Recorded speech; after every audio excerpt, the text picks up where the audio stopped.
Desde o surgimento da civilização, a humanidade sempre olhou para as estrelas em busca de respostas.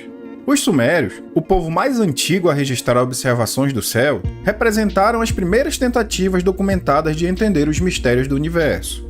Por isso, muitos conhecimentos astronômicos acabam sendo ligados a eles, seja de forma justa ou distorcida. No estudo de hoje, vamos separar os fatos dos mitos. Aprenderemos o que os sumérios realmente sabiam e registraram sobre os céus, e de quebra, como de costume, vamos desmascarar algumas distorções criadas por pseudo-pesquisadores e proponentes da história e arqueologia alternativa.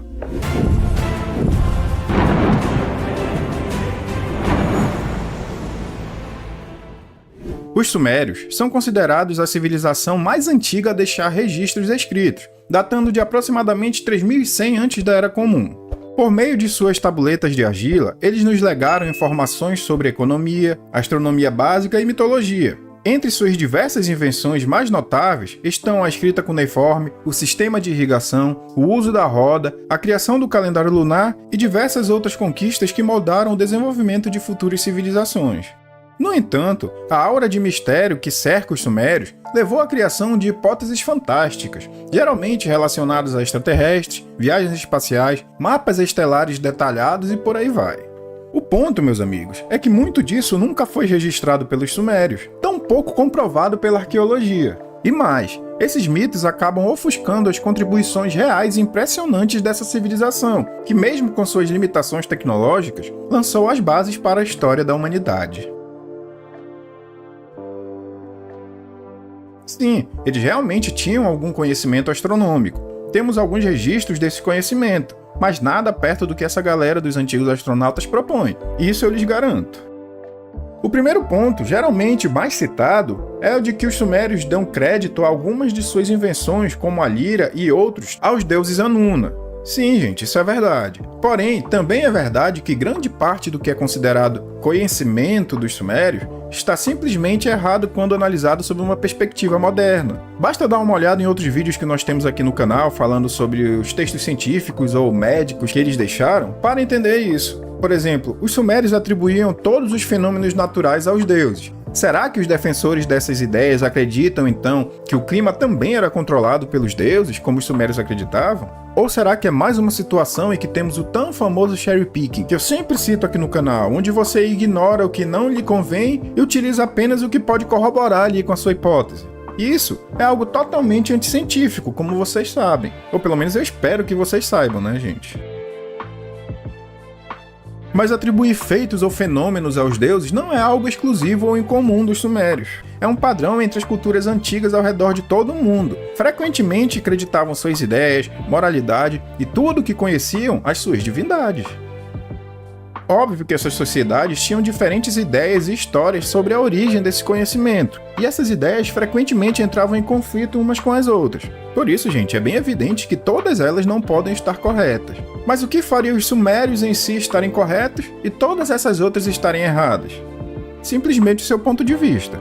No caso dos sumérios, eles atribuíam sim muitos aspectos da vida aos deuses, mas o faziam usando nomes específicos de suas divindades. Até onde eu sei, gente, eu garanto para vocês categoricamente, não existe nenhum documento sumério que afirme que todo o conhecimento lhes foi dado pelos Anuna. Como já dito, eles creditavam fenômenos, eventos e invenções de maneira individual a cada um desses deuses, não acreditando tudo ao grupo chamado Anuna. Na verdade, nós nem sequer temos uma representação suméria dos tão famosos Anuna juntos. Temos sim imagens em tabuinhas de um ou outro, às vezes 2, 3, 4, mas não os 7 juntos. Se nós nem sequer temos representações deles juntos, quem dirá atribuições de eventos e invenções a eles de maneira coletiva, entendem? Isso, sem contar que várias dessas atribuições conflitavam entre si. Por exemplo, na tabuinha BM345C, encontrada nas ruínas de Larsa, Enlil é acreditado por ter ensinado Marimba Guda a criar a Balag, que é o que conhecemos hoje como a lira. Porém, em textos encontrados em Sin, outra cidade suméria que data de mais ou menos da mesma época ali de Larsa, o deus acreditado por criar a Balag, ou no caso a lira, era o deus Enki. Então, como nós podemos ver, gente, era assim comum que eles acreditassem em suas invenções aos deuses. Mas isso não era de forma generalizada. Pelo contrário, cada cidade possuía uma história individual para as mesmas invenções, acreditando-as ao deus padroeiro respectivo de cada cidade. E, gente, esse exemplo da lira foi utilizado apenas para demonstrar que a mitologia é mitologia e deve ser encarada como tal. Quando tentamos encarar a mitologia, seja ela suméria ou de qualquer outra cultura, como um registro verídico, estamos cometendo um erro. E é assim, independentemente do seu entendimento ou aceitação. Simplesmente é. Mas o pior, galera, nem é esse. É quando nem os textos registram algo que você tenta propor e ainda assim você propõe. Esse é o exemplo do selo VA243, que ficou bem famoso depois que o nosso amigo Zecharia Sitchin, carinhosamente apelidado por nós aqui do canal como Tio Zeca, afirmou ser a representação do sistema solar contendo o Sol como uma figura central, com diversos planetas ali o circulando. Mas será que é isso mesmo que os especialistas de verdade afirmam? Vejamos. Os selos, diferentemente das tabuletas, eram usados por reis, oficiais, administradores e também por comerciantes para marcar algo que lhes pertencia. A marca era distinta, permitindo que as pessoas identificassem o dono. Este selo, em particular, contém o nome de seu dono. E, gente, muitos desses selos apresentam sim imagens mitológicas, isso era totalmente comum para o contexto da época. Por exemplo, nesse selo VA243, a figura representada ali no trono é um deus, algo perceptível pelo traje característico que ele veste. O deus está entregando um arado a outra pessoa, que parece ser um rei ou um nobre. Isso é identificado pela coroa com chifres, semelhante ao que vemos em outras imagens, como a de Naram-Sin. À frente do deus está Elilat, o proprietário do selo, que inclusive é identificado como seu servo. Em uma outra tradução, poderia ser o trabalhador de cestos, um termo bastante comum ali na antiga Suméria, que era relacionado a um trabalhador agrícola. Essas expressões de humildade e modéstia diante do deus sugerem que ele estava, de fato, envolvido com o ramo agrícola. Levando em consideração que o deus está dando ali um arado, e na mitologia suméria o deus representado por dar as ferramentas para a agricultura, no caso o arado, é Ninurta. É bem óbvio que todo o contexto ali desse selo gira em torno da agricultura. Em resumo, o que estamos testemunhando é um Deus concedendo tecnologia à humanidade, como era comum, como já dito, no contexto da antiga Suméria, ali, não só da Suméria, como também dos Acádios, Babilônios, Assírios e diversos outros. E pessoal, observem esse arado. Quão avançado ele parece para vocês? Ao meu ver, ele se parece bastante rudimentar. No espaço entre a cabeça do rei e a do servo, há o que Sitchin descreveu como planetas girando em torno do Sol, ou seja, o sistema solar. Agora, olhem com bastante atenção. Como eles poderiam saber sobre planetas orbitando o Sol há 5.000 anos? O que nesta imagem sugere rotação ou movimentação de qualquer tipo? Sim, gente, eu sei que imagens não se movem, mas se você quer afirmar que a imagem representa movimento, deve haver algo que indique esse movimento na imagem, como linhas ou alguns outros detalhes que encontramos em outras imagens sumérias. Caso contrário, não podemos simplesmente afirmar que a imagem sugere movimento. Mas vamos relevar isso e seguir em frente. Digamos que aquela imagem realmente representasse o sistema solar. Para confirmar isso, o que seria necessário? Obviamente, mais imagens semelhantes. A estrela no centro é vista em outros selos e obras de arte. Imagens de estrelas são, de fato, bastante comuns na arte suméria. No entanto, essa galera da pseudagem não acredita que isso seja apenas uma estrela, mas eles afirmam que é o Sol, como já dito. Ai, mas o Sol não é uma estrela. Realmente, para nós não. Ocorre que a terminologia dos sumérios não corresponde à nossa. Por exemplo, a palavra Mu, traduzida do sumério para o acadiano como Kakabu, aplicava-se ali no contexto sumério, ou acadiano no caso, a todos os objetos brilhantes no céu, exceto o Sol e a Lua.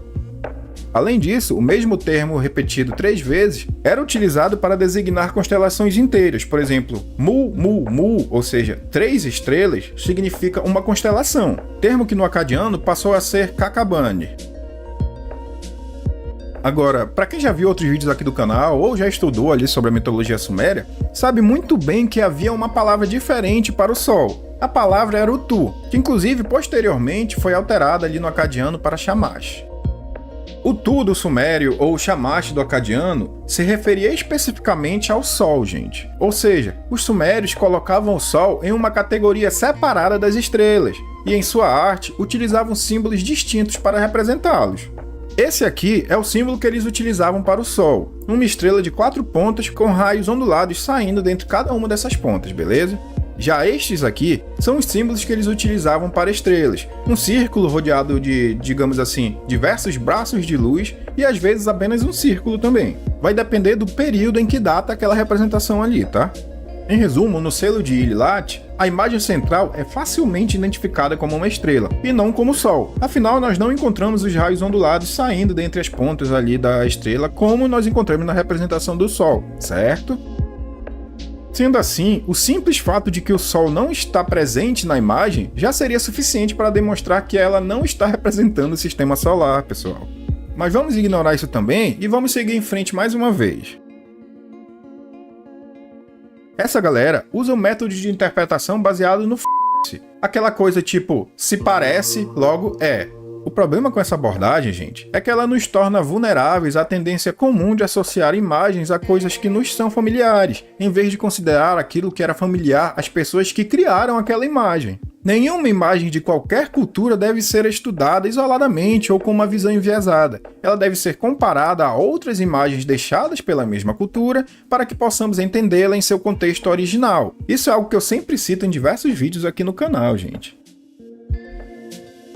Você concorda que tentar interpretar uma imagem de forma isolada, sem pesquisar ou conhecer as crenças do povo que a criou, e sem levar em conta seus estilos artísticos, conhecimentos, técnicas e motivos, leva a conclusões equivocadas?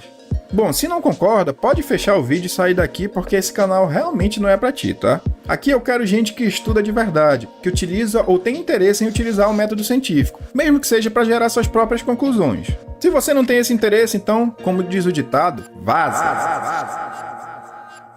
Não podemos esquecer também que a imagem do selo VA243 aparece num selo de um indivíduo que não tem qualquer relação com a ciência ou astronomia, e se tinha, isso não nos é informado pelas inscrições do selo, pois elas apenas nos dizem de Dubsiga para Ililati, seu servo, também podendo ser traduzida como o trabalhador de cestos, que, como já dito na língua suméria, representava pessoas que trabalhavam com a agricultura. E vale ressaltar, gente, que os mesopotâmicos escreveram sobre sua visão do cosmos em outros contextos, tá?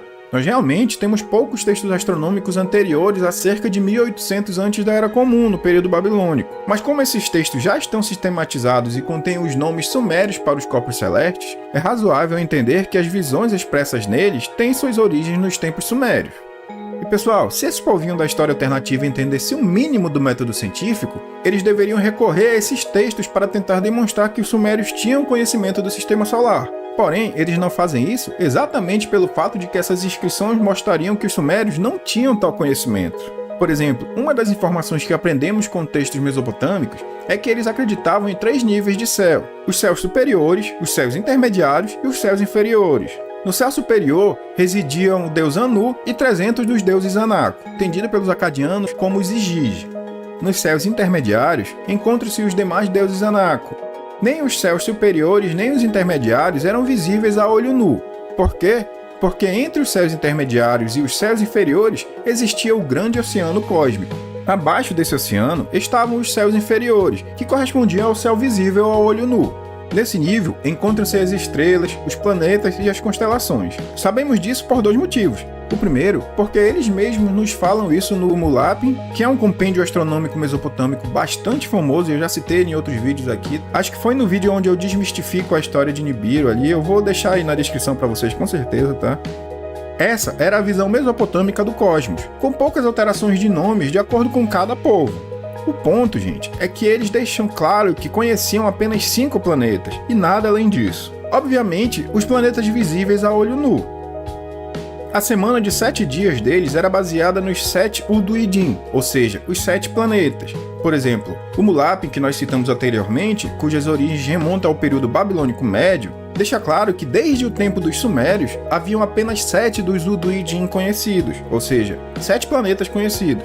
Tá vendo? Tô falando agora que eram 5 e agora dizem que eram 7. Já tá se contradizendo, né? Os 7 Urduidin representados ali no Mulapin são o Sol, a Lua, Mercúrio, Vênus, Marte, Júpiter e Saturno.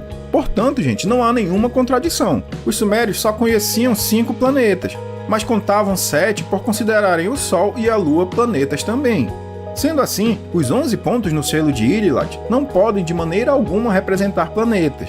Podemos inclusive comprovar isso lendo os próprios textos mesopotâmicos, pois eles sempre descreviam o que havia nos céus do ponto de vista de alguém que está parado na Terra, e não de uma localização nos céus ou em um outro planeta. Dessa forma, é bem óbvio, gente, não precisa ser nenhum especialista ou PhD para saber que nós devemos interpretar essa imagem sob a perspectiva terrestre.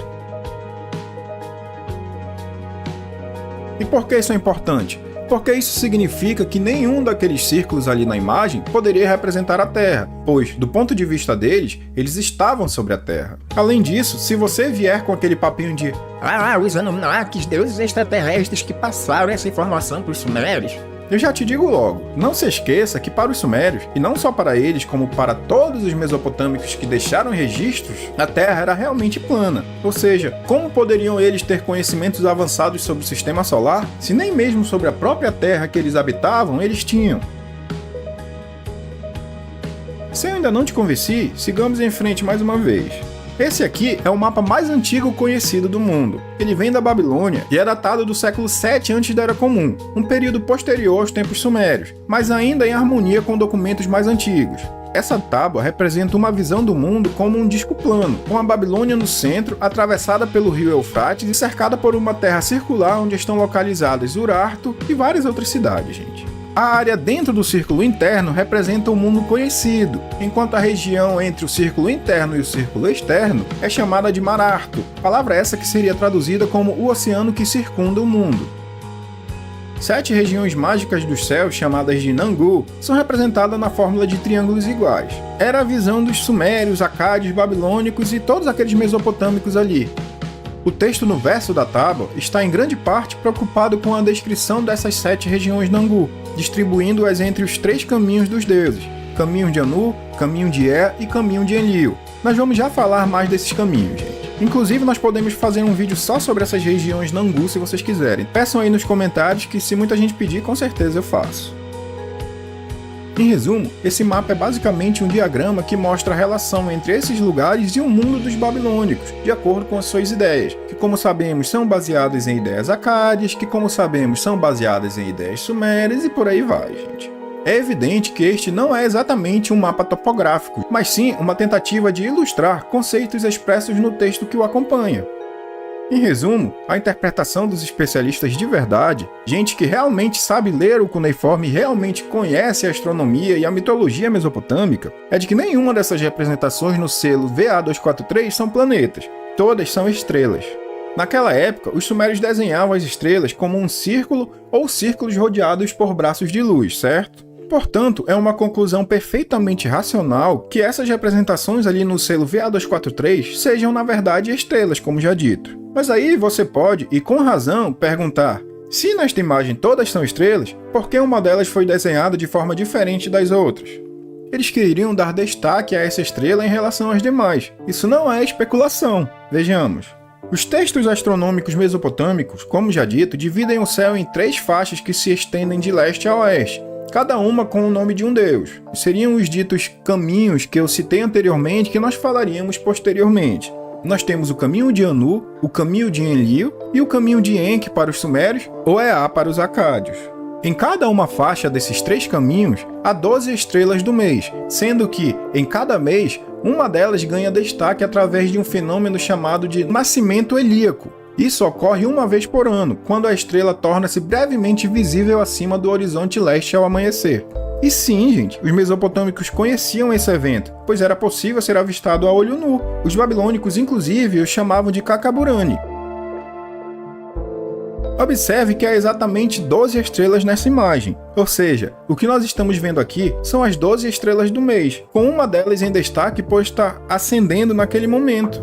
Em resumo, os círculos com a estrela central apenas identificam a data em que o selo foi produzido, gente. E como nós já vimos, as inscrições também não citam nada de astronomia, o que torna bem claro que esse selo não tem realmente intuito algum, ou não tinha, no caso, realmente intuito algum de ser relacionado à astronomia, galera.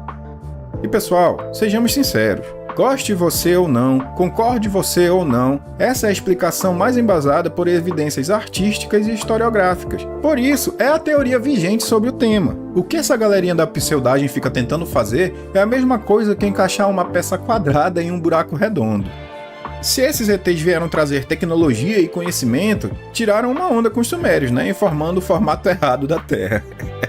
Mas pessoal, eu creio que basta, né? Na verdade, qualquer uma dessas evidências isoladamente já seria o suficiente para refutar a hipótese de que os sumérios conheciam o sistema solar. Mas como aqui o estudo é sério, nós reunimos e demonstramos diversas delas, gente. Pois é, pessoal, então nós vamos ficando por aqui, não só no vídeo de hoje, mas também no ano de 2024. Nós tivemos vídeos dos mais diversos assuntos, desmistificamos também muita coisa, ganhamos também alguns inscritos, o canal ainda é pequeno, sim, como dizia meu pai, de grão em grão a galinha enche o papo. Agradeço inclusive aos nossos amigos PHD de internet que chegam aqui reteando, me xingando nos comentários, dizendo que tá tudo errado. Isso ajuda o vídeo a chegar a mais pessoas, mostra pro YouTube que as pessoas estão interagindo no vídeo, então engaja mais o vídeo, né? Então agradeço a vocês também, continuem fazendo isso porque realmente nos ajuda aqui. Desejo a todos vocês que estão aqui vendo nossos vídeos, comentando, compartilhando, curtindo aí, um Feliz Natal, um próspero Ano Novo, que o ano de 2025 seja um ano de conquistas e felicidades para todos nós e principalmente saúde, né, gente? Porque o resto a gente corre atrás. Ano que vem nós teremos muitas novidades aqui no canal. Eu pretendo fazer o membros aqui do canal, pretendo também produzir um curso de introdução básica ao cuneiforme sumério ou sumero-acadiano. A gente vai vendo aqui pelas enquetes e vídeos, vamos conversando e a gente vai decidindo aí. Para quem ficou até aqui, eu peço que escreva aí nos comentários contextronomia, tá? Aquela brincadeirinha que a gente vai de vez em quando. E agora eu vou deixar aqui mais 2 vídeos para vocês continuarem assistindo e ajudando o nosso canal a crescer como sempre, beleza? Valeu, galera, até o próximo vídeo.